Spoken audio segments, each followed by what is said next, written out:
Hello everyone, my name is CJ and I am going to be joining a couple of fountain pen forums here in the next few days. So I've decided to do an introduction video, tell you a very little bit about myself while telling you probably more than anyone cares to know about the pens that got me interested in the fountain pen hobby in the first place. If it can be called a hobby, I'm not sure this is a hobby for me. I do want to start collecting them, and I do want to find that perfect pen, the holy grail that people keep talking about. Haven't gotten there yet. I've come close a couple of times, and that's saying something. It's in I haven't really even been trying that hard or that long. But, let me go ahead and get started here. So when I married my wife in 2007, I'm pretty sure this was a wedding present, wedding gift. I bought her a twin pack 2-pen set matching Aldo Domani Sorrento fountain pen and ballpoint. And this pen is so small you have to post it if you have a hand as large as mine. Otherwise it just digs into the webbing between your thumb and forefinger. You can see the paint is chipped on it. I don't know how that happened. I must have dropped it at some point in time, but I don't remember doing that. But the paint is chipped on it.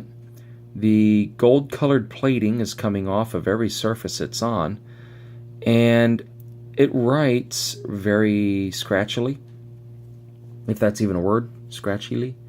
I don't like how it writes. I don't like how the ink flows with it. I tend to get ink on my hands when I use it, so that's kind of a sign there too.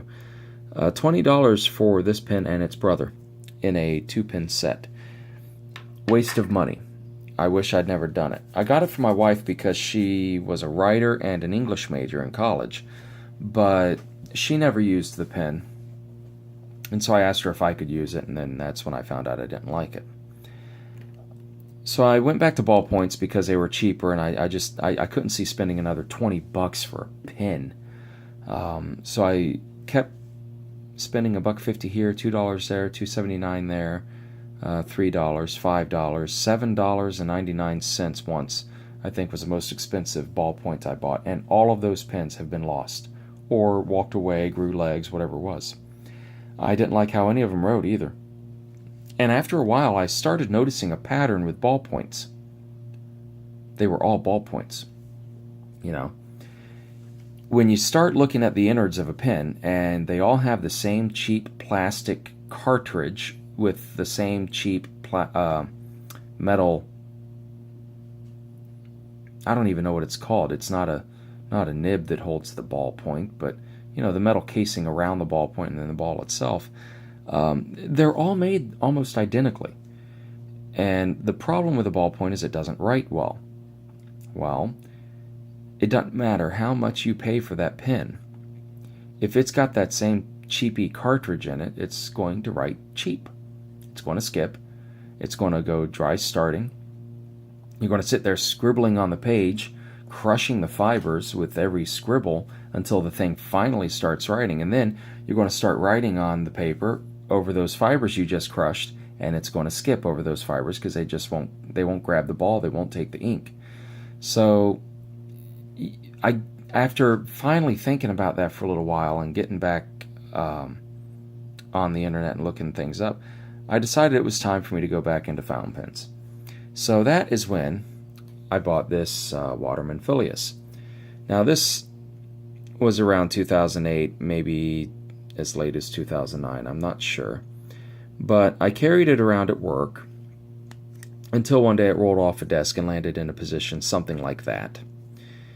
Bent the tines up, and I just gave up on it. It didn't really pleased me the way it wrote. It was a smooth writer to begin with, but the line was too broad, and I couldn't take smaller notes, smaller letters in my notes like I prefer to do.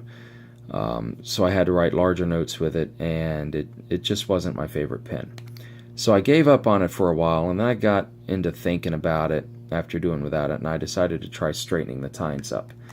If I do say so myself, I did a fairly good job of it because they aligned fairly easily, and I was able to get it to write almost as well as it always had.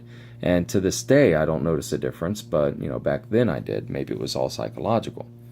But this is the Waterman Filius. It's a medium nib, and the line that it makes is just a little bit too broad for my taste. But that is the pen that I used for a little while. I also tried this Pilot Varsity. I got a 3-pen set. It was a black, a blue, and a purple. And there's a reason I've still got the purple. It's because the black and the blue I ran clear out of ink. And the blue one I even refilled with some of my Waterman ink that came with a Waterman pen. You're not supposed to be able to refill it, but if you grab the nib just right with a pair of pliers, you can pull this entire feed and nib out, and the pen becomes an eyedropper that you can refill. Anyway, everybody on all the fountain pen forums all over the internet are recommending, hey, if you want to try fountain pens and you want to not spend $20 on a pen that you're not certain you're going to like, just get this little $3 Varsity. It'll let you try out a fountain pen cheaply, and you won't be out a lot of money, and if you don't like it, you're only out a few bucks. If you do like it, you know that you can get into something better. Let me tell you something. Nobody looking for a pen that's easy to write with is going to like the Pilot Varsity.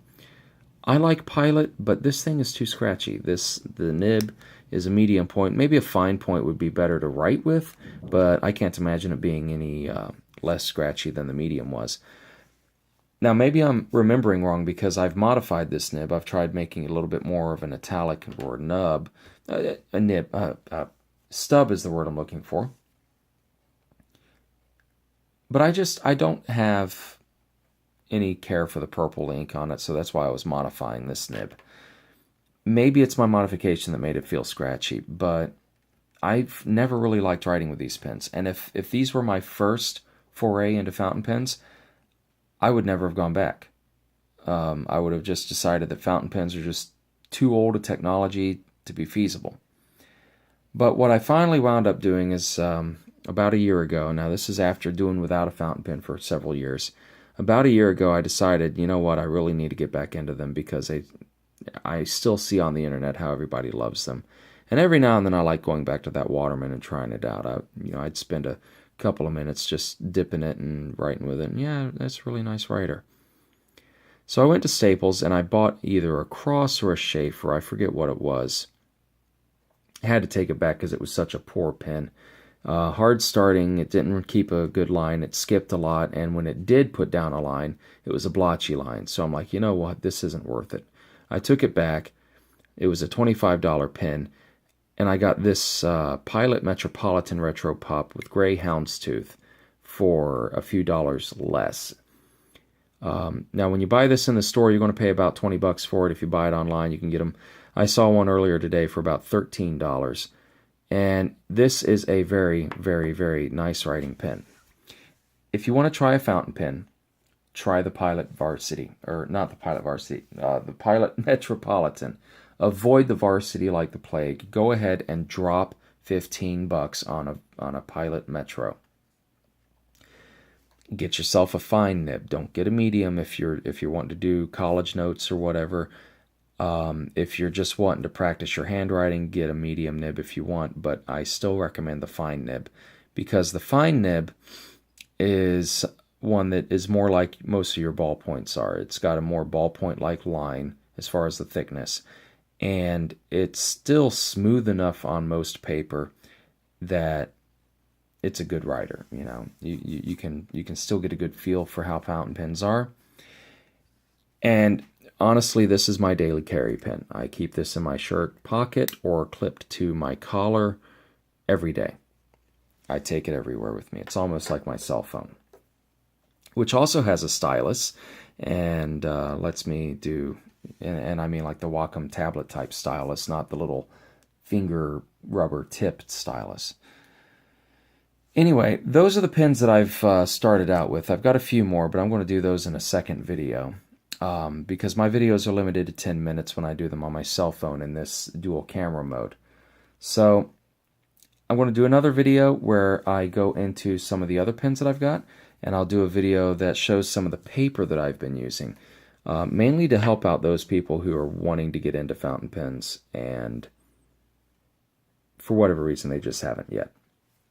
So please do go ahead and feel free to subscribe because fountain pens aren't the only thing I do, but you can feel free to subscribe or just look through my list and see what comes up next. So until that video, take care.